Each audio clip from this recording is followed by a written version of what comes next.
बच्चों, आज का जो हमारा पाठ है उसका नाम है आदमी नामा। यह पाठ कवि नज़ीर अकबराबादी जी द्वारा लिखित है। नज़ीर जी जो 18वीं सदी के प्रसिद्ध भारतीय शायर माने जाते थे। इनको नज्म के पिता की भी उपाधि दी गई।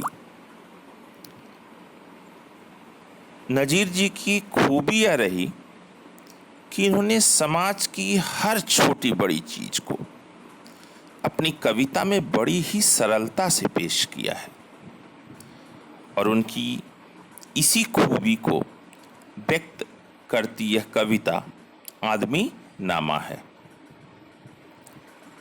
इस कविता में कवि ने आदमी के विभिन्न रूपों को उद्घाटित किया है, अर्थात आदमी के प्रकार।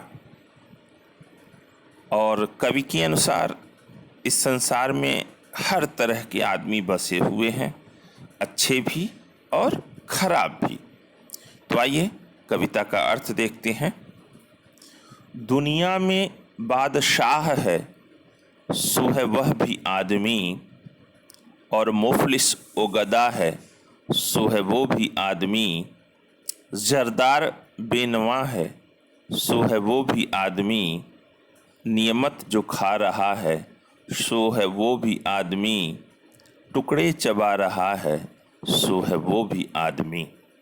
ठीक है, तो इस अवतरण में जो कठिन शब्द हैं उनका अर्थ जान लेते हैं। तो बादशाह शब्द का मतलब होता है सम्राट। मुफलिस ओ गदा का अर्थ होता है निर्धन, धनहीन या भिखारी। ठीक है। जरदार शब्द का मतलब होता है धनी, और बेनवा शब्द का मतलब होता है कंगाल या दरिद्र। नियमत शब्द का मतलब होता है स्वादिष्ट भोजन। तो चलिए अर्थ देखते हैं। दुनिया में बादशाह है सो है वह भी आदमी। कवि कहते हैं इस दुनिया में अगर कोई सम्राट है, मतलब उच्च स्थिति में, भाई राजा की स्थिति क्या होती है? सबसे उच्च स्थिति होती है।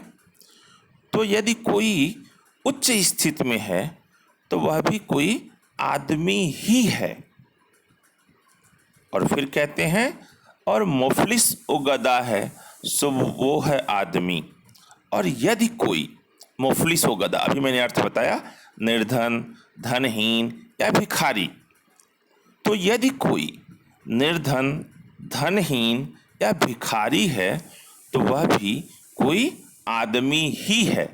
अर्थात इस संसार में यदि कोई राजा है तो वह भी कोई न कोई आदमी ही है, और यदि कोई भिखारी है, निर्धन है, तो वह भी कोई आदमी ही है। ठीक है। जरदार बेनवा है सो है वो भी आदमी। मतलब इस संसार में यदि कोई धनी है अर्थात संपन्न है तो वह भी कोई आदमी ही है। और बेनवा, बेनवा का अर्थ मैंने आपको बताया कंगाल या दरिद्र। और यदि कोई कंगाल या दरिद्र है तो वह भी कोई आदमी ही है। नियमत जो खा रहा है सो है वो भी आदमी। अर्थात इस संसार में यदि कोई स्वादिष्ट पकवान, अच्छी अच्छी चीजें खा रहा है तो वह भी कोई आदमी ही है। और टुकड़े चबा रहा है सो वो भी आदमी। और टुकड़े चबाने वाले का मतलब यदि कोई संसार में दाने दाने का मोहताज है, अर्थात खाने को उसे नहीं प्राप्त हो रहा है, तो वह भी कोई आदमी ही है।